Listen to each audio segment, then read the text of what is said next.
Sebelumnya, apa sih merger dan akuisisi itu? Merger dan akuisisi lintas batas adalah proses penggabungan atau lebih entitas yang mengacu pada transaksi kontrol antara perusahaan di dua negara dan mengacu pada tindakan korporasi untuk membeli saham atau aset perusahaan dari luar negeri. Merger dan akuisisi lintas batas terbagi menjadi dua. Yang pertama ada inward merger, adalah proses penggabungan perusahaan asing dengan perusahaan dalam negeri. Yang kedua ada outward merger, adalah proses penggabungan perusahaan dalam negeri dengan perusahaan luar negeri. Ada beberapa tujuan merger dan akuisisi yang umum, yaitu meningkatkan efisiensi. Merger dan akuisisi dapat membantu perusahaan untuk meningkatkan efisiensi operasionalnya. Hal ini dapat dilakukan dengan menggabungkan sumber daya, proses, dan teknologi dari kedua perusahaan. Contohnya, merger dan akuisisi pada Microsoft. Microsoft Corporation adalah perusahaan teknologi yang berbasis di Amerika Serikat yang terkenal dengan produk-produknya seperti Microsoft Windows, Microsoft Office, Microsoft Surface, dan lain-lain. Selanjutnya, orientasi nasional perusahaan induk dalam merger dan akuisisi lintas batas. Salah satu masalah utama yang dihadapi perusahaan yang didirikan melalui merger lintas batas yaitu sejauh mana dan proses integrasi antar kedua perusahaan. Dan di antaranya, tekanan untuk berintegrasi datang dari insentif untuk menghadirkan wajah yang seragam kepada klien global. Di beberapa industri jasa seperti konsultasi manajemen, industri manufaktur, dan komponen otomotif, perusahaan menjual terutama ke perusahaan multinasional lainnya yang memiliki layanan atau produk yang memiliki sedikit perbedaan antar negara. Dalam kasus lain, merger dan akuisisi lintas negara dibenarkan bagi pemegang saham atas dasar bahwa hal tersebut akan memungkinkan terjadinya pemotongan biaya yang signifikan. Undang-undang dan institusi yang memberikan karyawan hak untuk diajak berkonsultasi dan mempengaruhi keputusan yang berdampak pada kemampuan kerja mereka, prospek gaji dan sifat kerjaan mereka sehari-hari juga sangat berbeda dari satu negara ke negara lainnya, dengan satu perbedaan yang ada di antara keduanya. Selain itu, orientasi nasional perusahaan induk dalam merger dan akuisisi lintas batas dapat mempengaruhi beberapa aspek seperti yang pertama ada kebijakan dan regulasi, yang kedua ada budaya perusahaan, yang ketiga ada strategi global, yang keempat ada identifikasi peluang dan resiko, yang kelima ada integrasi operasional, yang keenam ada manajemen sumber daya manusia, dan yang terakhir ada reputasi dan brand. Materi selanjutnya ada orientasi nasional perusahaan induk dalam M2M lintas batas. Dalam kasus perusahaan binasional yang dibentuk melalui M2M lintas batas, apakah mungkin untuk memprediksi bagaimana pengolahan sumber daya manusia? Akan ditangani secara khusus. Terdapat dampak nasional yang nyata. Ada 3 kemungkinan. Yang pertama ada 2 gaya manajemen nasional mungkin terus terlihat dari beberapa saat setelah manajer. Dan lemahnya integrasi penuh antara kedua pihak yang melakukan manajer. Yang kedua, ada gaya terpadu, mungkin muncul setelah penggabungan yang merupakan gabungan dari kedua gaya tersebut. Yang ketiga, ada gaya yang terintegrasi, juga dapat muncul berdasarkan salah satu karakteristik dari gaya salah satu dua perusahaan tersebut. Oke, materi selanjutnya tentang restrukturisasi di tingkat nasional dan warisan yang khas di sistem nasional. Restrukturisasi di tingkat nasional merupakan proses transformasi sistemik yang dilakukan untuk mencapai tujuan tertentu, seperti meningkatkan efisiensi, efektivitas, dan daya saing bangsa. Proses ini dapat melibatkan berbagai aspek, seperti struktur organisasi, kebijakan, dan regulasi, serta budaya dan nilai-nilai. Warisan yang khas dari sistem nasional mengacu pada karakteristik dan keunikan yang dimiliki oleh suatu bangsa. Yang membedakannya dari bangsa lain, warisan ini dapat berupa budaya, tradisi, sejarah, dan nilai-nilai yang dianut oleh masyarakat. Materi berikutnya adalah restrukturisasi dan warisan budaya. Restrukturisasi di tingkat nasional perlu mempertimbangkan warisan budaya yang khas dari suatu bangsa. Hal ini penting agar proses restrukturisasi tidak merusak atau menghilangkan nilai-nilai budaya yang penting. Berikut beberapa contoh bagaimana restrukturisasi dapat dilakukan dengan tetap mempertimbangkan warisan budaya. Yang pertama ada memperkuat peran budaya dalam pembangunan nasional. Budaya dapat menjadi suatu sumber daya penting untuk pembangunan nasional. Restrukturisasi dapat dilakukan untuk memperkuat peran budaya dalam pembangunan. Misalnya dengan meningkatkan akses terhadap pendidikan dan pelatihan seni dan budaya, serta mempromosikan produk-produk budaya nasional. Melestarikan warisan budaya. Restrukturisasi harus dilakukan dengan memperhatikan kelestarian warisan budaya. Hal ini dapat dilakukan dengan mengintegrasikan upaya pelestarian warisan budaya dalam program-program pembangunan nasional. Dan yang ketiga, meningkatkan dialog dan kerjasama antar budaya. Restrukturisasi dapat menjadi kesempatan untuk meningkatkan dialog dan kerjasama antar budaya. Hal ini penting untuk membangun rasa saling pengertian dan toleransi antar kelompok masyarakat. Dimensi politik dalam merger dan akuisisi lintas batas. Dalam konteks merger dan akuisisi lintas batas, penting untuk mengakui dimensi politik yang terlibat dalam proses tersebut. Banyak penekanan diberikan pada perencanaan, pedoman, dan daftar periksa untuk memastikan kesuksesan merger. Namun, penting juga untuk mengakui adanya potensi konflik internal dalam perusahaan yang muncul seiring dengan integrasi dan juga strukturisasi pasca merger. Proses merger melibatkan berbagai aktor organisasi yang memiliki kepentingan masing-masing dari hasilnya, bukan hanya hasil dari perencanaan yang rasional, tetapi juga hasil dari renegosiasi dan kompromi internal. Perspektif politik membantu memahami bahwasanya merger dan akuisisi ini melibatkan dinamika politik yang kompleks, di mana kepentingan individu dan kelompok dalam perusahaan dapat mempengaruhi arah keseluruhan perusahaan. Merger dan akuisisi lintas batas juga menciptakan operasi baru dalam sistem bisnis yang berbeda, dan perbedaan kepentingan dalam operasi-operasi tersebut dapat menciptakan konflik dan aktivitas politik. Oleh karena itu penting untuk memahami bahwa hasil dari merger dan akuisisi tidak semata-mata tentang mencapai hasil finansial yang optimal, tetapi juga mencerminkan pertimbangan seperti keinginan kelompok yang berpengaruh untuk menjaga keberlanjutan unit bisnis di mana mereka bekerja. Dalam literatur tentang pembuatan strategi dan perubahan organisasi, pendekatan politik telah dikenal sebagai pendekatan yang penting dalam memahami dinamika organisasi. Memasukkan perspektif politik dalam analisis merger dan akuisisi lintas batas membantu mengakui kompleksitas dan tantangan yang terlibat dalam proses tersebut. Baik, materi selanjutnya yaitu aspek politik utama dalam merger lintas batas. Merger lintas batas seringkali melibatkan berbagai pihak dengan kepentingan yang berbeda. Nah, sehingga prosesnya itu bisa menjadi lebih politis. Di sini terdapat 4 aspek politik utama dalam merger lintas batas. Yang pertama, komposisi tim manajemen. Dalam proses merger, keseimbangan profesional dalam memilih orang untuk posisi senior seringkali dianggap penting. Hal ini dilakukan untuk menciptakan kesan adil dan mewakili kepentingan semua pihak yang terlibat dalam merger. Yang kedua, peran fungsi SDM. Merger dapat menjadi kesempatan bagi praktisi sumber daya manusia untuk meningkatkan profil dan nilai sumber daya manusia dalam suatu organisasi.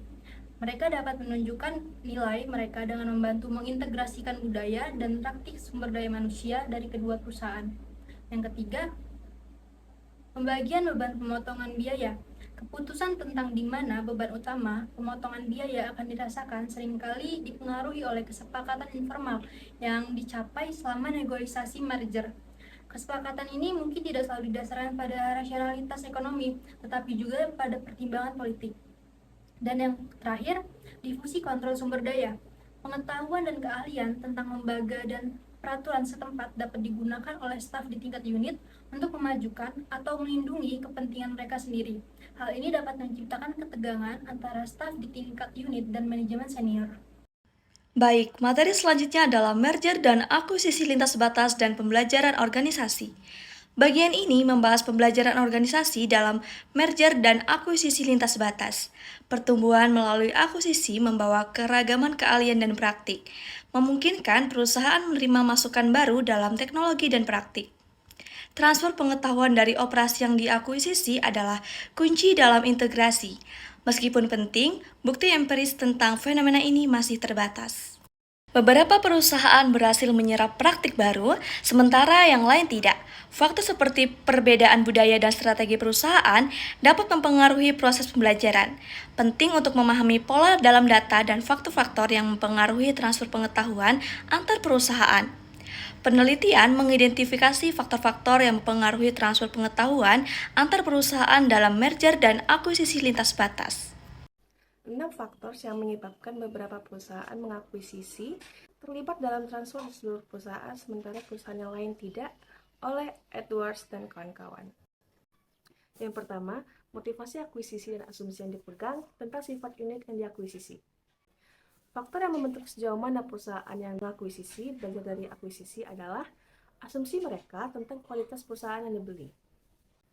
Terkadang, manajemen senior yang mendorong akuisisi dapat terpengaruh oleh keahlian yang dimiliki perusahaan yang dibeli. Tetapi dalam beberapa kasus, perusahaan yang diakuisisi dianggap kurang positif, terutama jika sistem nasionalnya dianggap negatif. Yang kedua, model yang terpusat pada perusahaan yang mengakuisisi. Faktor kedua yang mempengaruhi pembelajaran dari akuisisi adalah pendekatan terpusat perusahaan induk dalam mengelola tenaga kerja internasionalnya.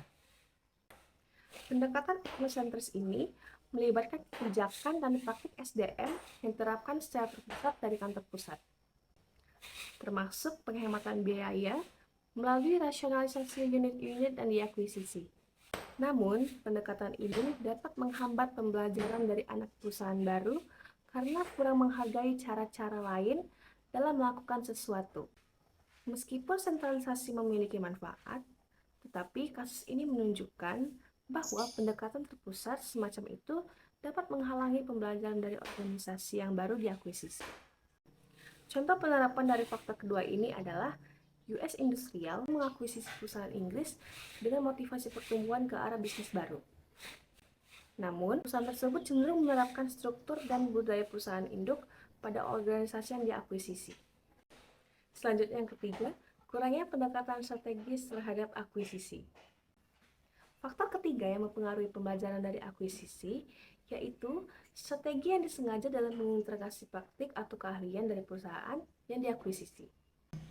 Beberapa perusahaan mengadopsi pendekatan ini untuk memanfaatkan operasi yang diakuisisi di bagian lain perusahaan. Namun, di perusahaan New Balance Finance, tidak ada pendekatan strategis yang jelas dalam mengintegrasi akuisisi mereka. Mereka melakukan berbagai akuisisi dengan nilai saham yang meningkat tajam tanpa rencana koheren untuk pertumbuhan mereka. Karena jumlah akuisisi yang cepat, mereka kehilangan kesempatan untuk belajar dari entitas baru yang diakuisisi. Studi kasus ini menyoroti pentingnya pendekatan yang disengaja untuk pembelajaran dari akuisisi, termasuk pembentukan saluran transfer pengetahuan yang efektif. Selanjutnya yaitu materi keempat, resistensi utama terhadap unit-unit yang diambil alih yang memimpin mengembangkan kebijakan. Faktor keempat berkaitan dengan keterbukaan untuk belajar dari unit-unit yang diperoleh dari pihak yang berada di pusat perusahaan. Dalam kasus Interserve, pesan untuk menghargai dinamisme dan pendekatan inovatif perusahaan Inggris tidak diimbangi dengan sikap banyak orang dalam fungsi SDM di kantor pusat perusahaan. Responden di Inggris menggambarkan perusahaan induk memiliki sistem SDM yang kuno, tim yang mengandalkan pendekatan birokrasi dan bahkan tidak terlibat dalam akuisisi. Hal ini rupanya menimbulkan kebencian, terutama ketika manajemen senior perusahaan di kantor pusat memuji pendekatan yang dilakukan perusahaan yang diakuisisi tersebut. Selanjutnya materi yang kelima, sifat terletak dari sejumlah pengetahuan dan keahlian.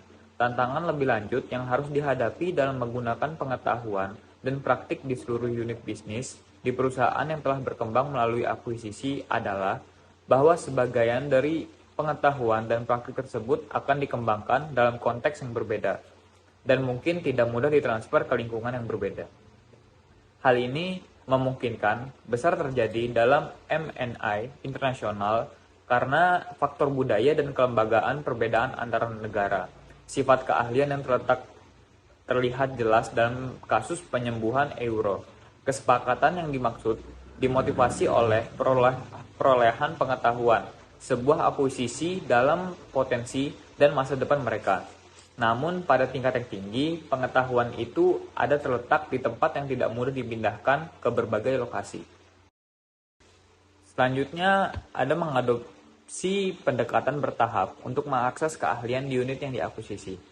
Tantangan yang dihadapi dalam mempelajari dari akuisisi internasional tercermin dalam kasus Eurocure. Dalam proses integrasi pasca akuisisi, ada bahaya mengakses pengetahuan dan keahlian unit yang diakuisisi dengan terlalu bersemangat, yang bisa mengakibatkan kehilangan peluang dan sia-sia, sebagaimana diungkapkan oleh salah satu responden. Ada kekhawatiran bahwa pendekatan ini bisa merusak nilai akuisisi, seperti merobek mainan baru dan menghancurkannya. Namun dalam kasus Global Drug, perusahaan telah mengalami sejumlah akuisisi dan memiliki rencana yang terstruktur untuk integrasi, di mana SDM memiliki peran kunci dalam mempengaruhi pendekatan akuisisi, termasuk pemilihan target akuisisi. Tantangan utama dalam akuisisi perusahaan bioteknologi kecil di Amerika Serikat adalah menyerap keahlian mereka, sehingga sensitivitas terhadap identitas perusahaan induk. Teknologi yang berbeda dari unit yang diakuisisi menambah kompleksitas dalam pembelajaran, mengharuskan perusahaan induk untuk mengirim kelompok pengintai untuk memahami dengan hati-hati. Karyawan yang diakuisisi percaya bahwa perusahaan induk mungkin menghilangkan kekhasan mereka untuk meyakinkan mereka beberapa pengecualian terhadap kebijakan perusahaan diizinkan, termasuk simbol kemandirian seperti kafeteria gratis. Tantangan selanjutnya adalah menentukan kapan transfer pengetahuan telah berhasil. Oleh karena itu, pendekatan bertahap dalam mengekspresi pengetahuan dari unit yang diakuisisi menjadi sangat penting dalam mencapai kesuksesan dalam akuisisi atau merger. Kesimpulan materi dalam bab ini yaitu menjelaskan bahwa tingkat dan bentuk integrasi dalam merger lintas batas akan dibentuk oleh sistem bisnis nasional dan ciri-ciri khusus dari perusahaan tersebut. Proses integrasi, rekonstruksi, dan pembelajaran bersifat politis. Aspek struktural, sistem nasional, dan proses politik dalam organisasi yang saling bergantung. Implikasi praktisnya adalah banyak kegagalan dalam merger internasional seperti RBS dan Chorus yang disebabkan oleh konteks peraturan yang berbeda dan sifat periode pasca merger yang terpolitisasi. Apresiasi tantangan dari pihak-pihak yang terlibat dalam integrasi merupakan hal penting untuk mencapai tujuan merger lintas batas negara.